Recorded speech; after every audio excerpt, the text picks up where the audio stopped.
Hey, Dr. Mike Dusa here, MTFU Longevity Society. How are you? You know, we've been doing this series, working with the older guys who are legends and icons in the sport of bodybuilding and fitness. Frank Zane, Lee Haney, Bill Grant, Doug Mazzoli, Rich Gaspari, although he's my age, he was still, me being at 53, it's a little older. We've got a good friend, Evan Centopani here, one of the top IFBB pros in the world. And even though he's a lot younger, 35, him helping me out over the past 19 months and what I've learned from him has really helped me reinstigate a lot of the positives and bring out a lot of the youthful aspects of my training, me trying to maintain myself and rebuild muscle and frankly try to be better than it was at 23. I don't know if that can happen, but I'm going to come darn close. Ev, how you doing, man? I know you're overcoming a leg injury there. Everything's going good? Yeah, I had a torn quad tendon, but it's on the mend and it's making good progress, and everything's good. When I restarted, a lot of you know I had a bad injury. I had a problem with my heart. Sold off my business, went through a real rough patch, like we all do. The world is harsh for everyone. A few years ago, so I found myself back in here in Mecca, working out. Started getting in decent shape. I started at about 250 pounds of mush. Really let myself go. It wasn't totally under my accord, but it didn't have to be as bad as it was. But I got in fairly decent shape after a year. It got kind of hard. And all the while, even though I'm not in the gym to grab ass or joke around or chat, I do happen to notice people. And I would watch Evan. I've known Evan for a long time. Very good reputation. Very well schooled in all the tenets of fitness and nutrition and bodybuilding, and I watch him train people, and he was a little different. I liked his style, I liked what he did. He did things differently for each person. So I approached him one day, I go, hey, I want to catch some training with you. And I've got to tell you, other than Cheech Celentano when I was a kid, never had anybody train me. I was always an autodidact. I'd learn on my own. There's good to that and there's bad to that, but even still, I think I was victim to becoming resistant to learning anything new. And one of the first things I said to Evan when we were working together, and he started telling me some things, I said, Evan, you know, it seems I've been doing everything wrong all these years. And he was very diplomatic. He said, you know, Mike, you're not doing everything wrong. You're just going to do things differently. Now, remember that? Kind of, as far as, so, you know, we went through certain things, and he had me, for instance, one-arm rows. My arm was about an inch off. My pelvis was a little askew. My leg was in the wrong position. Squats, my foot position wasn't correct. It was okay, but you know, those little tiny differences made a huge difference in me. And Evan knows my goal is to restore my youth, my longevity, to fight that. And I ask him questions all the time. I hope I don't bug you too much, but I asked him today, and you can answer this now. Do you think I can be like I was at 23, or more so, I'm 53 now, when I'm 55, I'd like to be 210. Right now 194. I want to gain 16 pounds of lean mass. Can that be done? You know, to be totally honest, I don't know. I think though, rather than ask ourselves that question, you know, I think a lot of us, you know, when we're 16 years old, and we see, you know, the cover of a muscle magazine, and a lot of us wonder, can we look like that guy on the cover? And it's really the wrong question to ask ourselves.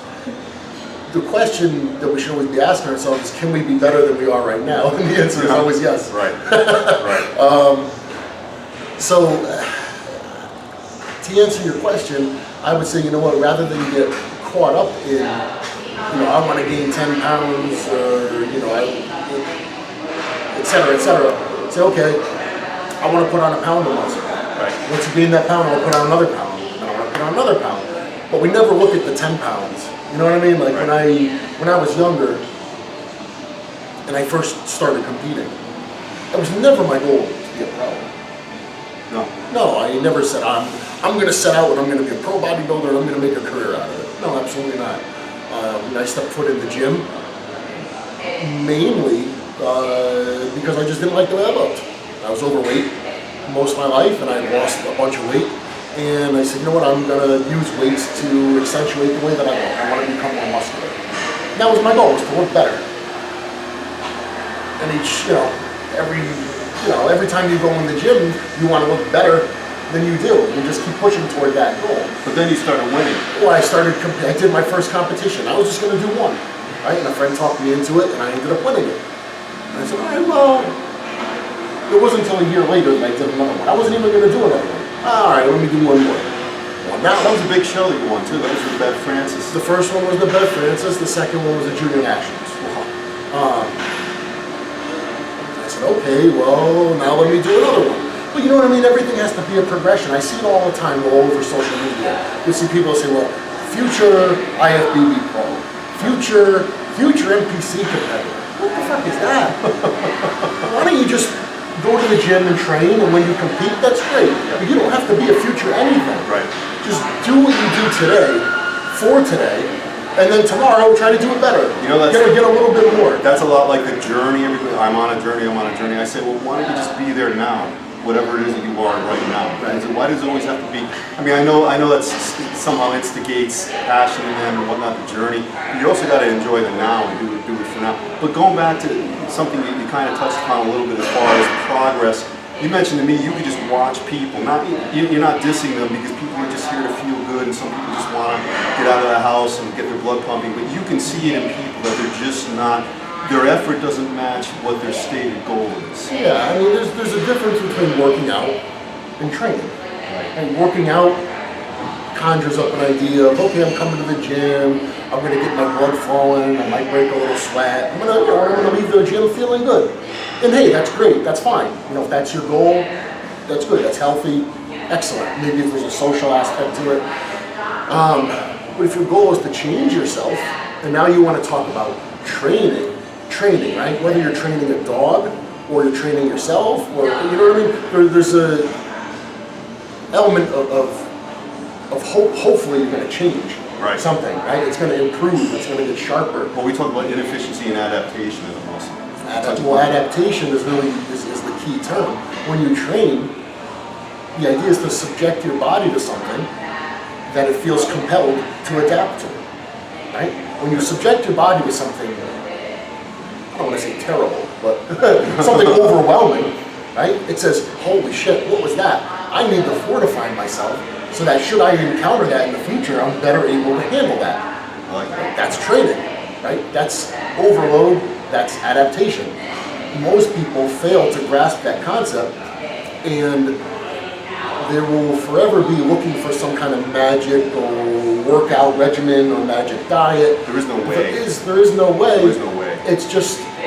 It's subjecting yourself to something more than you're accustomed to. One thing I do, I hold myself accountable every day. I ask myself, and I asked Evan this recently, I asked myself, am I working hard enough? So I even said it to him. I said, you know, he didn't really answer me directly, but he kind of did. I said, Evan, I don't know if I'm working hard enough. He says, look, and this is a great example. He says, take the squat. If you're doing them right, they really suck. You know, when you do your set, and you're sucking wind, and you feel like you're going to hurt, and you're standing there after the set. And he said, what you should do then is think of something that sucks even more, and then go do that while you're waiting, right? And that's a set of squats performed properly, assuming your goal is to elicit a change. Right. You take that set as far as you possibly can. You don't say, okay, well, I'm going to do 8 to 12 reps, and then stop when you get there. You squeeze out every last rep you can. And the only deciding factor as to when to stop the set is because you know that if you were to attempt another one, you're just not going to come back up. Right. You're going to have to dump the weight. It's going to bury you. Yes. But ideally, in that situation, you have a training partner, and they're able to force you through those reps that you would have had to stop for. That's training. That's overload. That's how you make change. You told me once, a good example of that is you can be doing, let's say, seated press behind the neck or front presses. And what's the worst thing that can happen? You know, you die and you just throw the weight on the floor. It's the worst thing that can happen. Still, you went the distance, right? Look, fear is a very normal human emotion, right? And it's for good reason. I mean, it's in all of us for, you know, to keep us safe, for self-preservation, keep us from getting hurt, keep us from killing ourselves, okay? But in the gym, when you start to feel pain, and I'm not talking about, joint pain, or I'm talking about muscle pain, it burns, right? You're out of breath, you're sweating. Your body is telling you, stop, don't do this to me. I don't want you to, you know what I mean? Don't, just stop. And you want to stop, because it's fucking uncomfortable. Yes. But that is it. That is it. There's nothing, we're beyond form, we're beyond the nuances of the movement. now we're talking overload, and we're talking being outside of your comfort zone. That's so much more of what training is about than all these other minute, stupid details that people get caught up in. Speaking of which, on curls, you just mentioned that. You said people get caught on form. What does that form is important. But what does that get in the way of if you're overly mindful of the form? It gets in the way of you ever reaching, failure, getting so far. Because if you do a curl perfectly, and that's great. Do it well. Do it with good form. Do a curl with perfect form. You're going to have to stop the set probably 4 to 5 reps short of what you could do if you would have cheated a little bit. Now, cheating it is going to further tax the muscle. Even though it's not totally isolated, you're still using your biceps. Right. And you're using it more than you would have had you stopped because you were trying to maintain perfect form. Throughout my years, I think we agree, I tried a little too much to emulate Frank Zane, who was more of a finesse guy. It wasn't that he wasn't strong, but he was more like isolating the muscle and carving. So I found myself for many, many years, maybe too many reps, not enough weight, too much finesse, too much form. I think on the one hand I never got as big or as strong as I could, but now I also know that I have a lot left in the tank because I've never really been injured, knock on wood. And I've got a lot left, so to speak, in the basement because I never really went there, but now I'm going to do that. And I think that helps with my goal of being at my best, going forward. Anyhow, I mean, I think that might be true as far as, obviously avoiding injury and all those other things. Yeah. It's almost like when you talk about training, you say, look, you can train long or you can train hard. Oh, give him the Dorian Yates example when you were training with Dorian Yates, where he told you. Dorian used an analogy about training versus manual labor, right? And he would say, look, if you were to, work outside all day and dig ditches, et cetera, we're using our muscles. Right. And it's a workout in a sense. That's not really how you build muscle, because you're never bringing your body to the point of you're never digging a ditch and your body's going, oh my god, this is crazy, I gotta stop. It's so heavy, or it's so the burn is so intense, etc. that you have to actually stop it. And what happens? I mean, you see guys that dig ditches, they're not huge. And a lot of times they're not even lean. No, that's true. No, training is a totally different animal. Just a couple of, this is very broad, but a couple of rules of thumb on, because there's so much, I find you particularly deep as far as nutrition goes. With all the people you work with, what are the most outstanding misgivings that you get from people as far as how they eat, or how they think they should eat, or what they do? What really stands out as far as, I hate to say people do things wrong, but in alignment with their goals, they usually are wrong. People just complain too much. I think that they view food as something that should bring them consistent pleasure, right? Yes. That every meal of the day should taste great and they should love it. And that's, you shouldn't hate the food you're eating. It shouldn't be like that. But you're eating for a purpose. Food has a purpose. It should be meaningful. It should accomplish a task, and it should bring you energy, and it should bring you strength and health and well-being. It should make you feel good. And so many people, they just, when it comes to nutrition, a lot of people just have hang-ups, and they view food as something that they turn to when they have problems, or they're depressed or they're sad. A lot of people just basically have bad relationships with food. And they need to look at it just as a tool. And look, if you're going to be eating 3, 4, 5, 6 times a day for the rest of your life, you need to learn to just eat something that is, it has to be, it's utility. Right. You eat, you assimilate it, you feel good, shut the fuck up, get on to the next thing. You know what I mean? It's not a big deal. Yes, great, have a meal a few times a week, you enjoy, it's a social event, you're with your family, you're with friends. Excellent, I love food, I love to cook.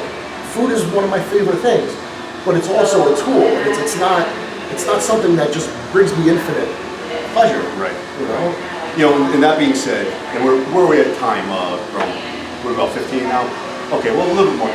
You've got me on a really nice panoply of different vitamins and minerals, and believe me, I'm one of those guys, whatever you tell me to do, I do. and if there's any thoughts, I'll discuss it with you. And But I know you get clients who just don't listen. Yeah. But at the same time, how important, obviously you think it's very important, but using those as supplements to what I eat, I mean, it's very important. Supplements certainly have a role. A lot of people don't eat a large amount of variety in their diet. Eating, obviously protein is very important. Fats, carbohydrates, those macronutrients, but consuming sufficient micronutrients is very, very important as well. That's why I always advocate consumption of a large amount of vegetables, especially leafy green vegetables. Why greens versus, because I was doing onions and mushrooms for a while, you're like, no, greens. They don't really have a whole lot. Right. Greens are so packed with different nutrients, and what I find is that when people are eating a lot of them, say for example when they're dieting, they don't get as many cravings. Right. Oh, that's true. Because their body is actually receiving a lot of nutrition. People who, and I use obese people as an example because it's a very good example. When people say that obesity is a form of malnutrition, it makes perfect sense. Oh yeah. When you consume large amounts of what are essentially empty calories, right? Say large amounts of carbohydrates, potatoes and rice and sugar drinks and things like that, but your diet is lacking not only in proteins and essential fatty acids, but also in a lot of micronutrients, vitamins and minerals coming from vegetables and fruits and things like that. Their body is starving. The body keeps telling them, feed me, feed me, feed me, hoping that it'll finally give them the things that it needs, right? So when you do give your body a lot of those micronutrients coming from vegetables and things like that, the body feels very satisfied, even in a reduced calorie state. You're filling those gaps. Absolutely. Like Stallone would say, you're filling gaps. But we're at a little bit of a battle with the if it fits your macros people right now, because their whole thing is you could eat these Pop Tarts to supplant your cravings. I go, listen, if you got those cravings, that's more of a psychogenic problem you're talking about. You shouldn't have those cravings. It's more of an emotional, you've really got to address that. I don't need to eat Pop Tarts. No. I don't have a need for them. Right. And this is a problem. A lot of people, like I said, they have bad relationships with food. A lot of it is what they grow up eating. They grow up eating crap. Their taste buds are fucked up, right? People say, well, how do you feel about me having diet soda when I'm dieting? I say, no. But it has no calories. No, don't have it. It doesn't help you. It doesn't, not only does it not help you, but you get a taste of that sweet, right? Anybody wants more, just get rid of it. Yes. Get rid of it. It's confusion to your body. That's right. I don't crave sweet. You know why? Because I don't have all that stuff. You don't have it in your house. I eat a good balanced diet. I eat nutrient-dense food. And I feel fine. Always. I could literally, Mike, if somebody said, look, you're not going to eat for the next 24 hours, I'm fine. Right. I can go without eating. Right. Well, let me ask you, your daughter, what's her name? Alana, 5 years old. Does she eat, do you have junk for her? Does she go to McDonald's? Yeah, I mean, listen, she's a kid and I don't, I'm not trying to put her on a bodybuilding diet. That said, it's hard for me to tolerate her eating just crap. Now, when I say crap, I'm talking about highly processed food. I don't care how much carbohydrates she eats or protein or fat. She can have as much of it as she wants and just try to make sure that it comes from good sources for her. You know what I mean? But I try to also subject her to a variety of food. The other night, my wife, her, and I went out to eat, and I couldn't decide if I wanted to get a steak or I wanted to get zuppa de pesh. Right? So I got a steak for myself, and I ordered zuppa de pesh for her. She'll eat any of that seafood, clams, mussels, calamari. She'll eat it all. That's important. That's very important. That's you know what I mean? A lot of kids say, oh, I just want apple juice and chicken nuggets. That's shit. Yeah, that's shit. That's a terrible way to grow up. Look, if she wants to have ice cream, will I tell her no, she can't have ice cream? No, I'll give her some ice cream. That's not the end of the world. But I won't get her an ice cream that contains a list of 50 ingredients. I'll get her a tub of Breyers or Haagen-Dazs and it has 6 ingredients. That does make a difference. Yes. In closing, I'm going to put myself on the spot. Worked with you for quite a while now. I've made improvement, hopefully, from last year to now. I gained about 8 pounds lean mass. What can I do that you see better to improve? Because I know there's always something. Yeah. It's just, it's the training is the hub of it all for all of us. so many people tend, and listen, I love nutrition. That's such a big part of my daily life and what I help others with. But it's limited by what you do in the gym. You have to train, right? You have to make that nutrition go to work for us. Yes. So, in answering your question, I would just say, listen, make your training as best as it can be. Focus on getting stronger. The stronger you get, the harder you can train. You can carry larger weight over greater reps. What does that do? It burns more fat. It brings you to a whole different level of intensity. It creates the need for more protein. Yes. It enables you to eat more, turn more of it into muscle. Growth. It's this cycle. A lot of people don't realize we train, at least when it comes to gaining muscle, right? We train to create a need for food. If you have 10 pounds of steak sitting here, that's another animal's lean tissue. That is muscle. Right. How do I transform it into my muscle? Oh, I go and train and I create a need for that food. Yes. And that will essentially transform it into my muscle. So just because I'm eating like you, if you're not creating the demand for it, that means nothing. Right. So you have to train your ass off. Yes, hard. Hard, train hard. I know I could do more. I know that, and I know you're watching that. I thank you so much. You've done good. We're going to keep. You listen. You've helped me a lot. And believe me, in a world where most people suck, he doesn't. So thanks, Evan. All right, we're all set, man. Thank you.